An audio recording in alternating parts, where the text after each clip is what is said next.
Genesis 50. Joseph threw himself upon his father and wept over him and kissed him. Then Joseph directed the physicians in his service to embalm his father Israel. So the physicians embalmed him, taking a full 40 days, for that was the time required for embalming. And the Egyptians mourned for him 70 days. When the days of mourning had passed, Joseph said to Pharaoh's court, "If I have found favor in your eyes, speak to Pharaoh for me. Tell him, my father made me swear an oath and said, 'I am about to die. Bury me in the tomb I dug for myself in the land of Canaan.' Now let me go up and bury my father. Then I will return." Pharaoh said, "Go up and bury your father as he made you swear to do." So Joseph went up to bury his father. All Pharaoh's officials accompanied him, the dignitaries of his court, and all the dignitaries of Egypt, besides all the members of Joseph's household and his brothers and those belonging to his father's household. Only their children and their flocks and herds were left in Goshen. Chariots and horsemen also went up with him. It was a very large company. When they reached the threshing floor of Atad, near the Jordan, they lamented loudly and bitterly. And there Joseph observed a 7-day period of mourning for his father. When the Canaanites who lived there saw the mourning at the threshing floor of Atad, they said, "The Egyptians are holding a solemn ceremony of mourning."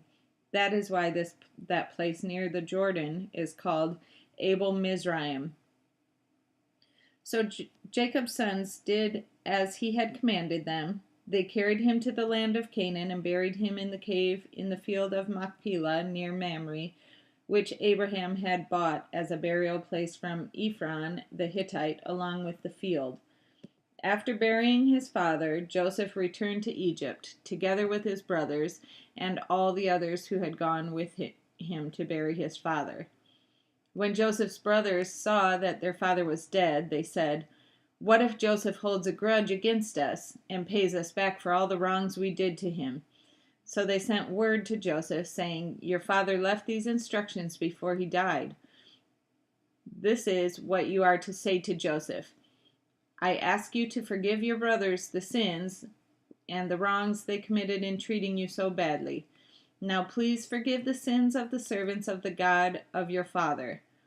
When their message came to him, Joseph wept. His brothers then came and threw themselves down before him. "We are your slaves," they said. But Joseph said to them, "Don't be afraid. Am I in the place of God? You intended to harm me, but God intended it for good, to accomplish what is now being done, the saving of many lives. So then, don't be afraid.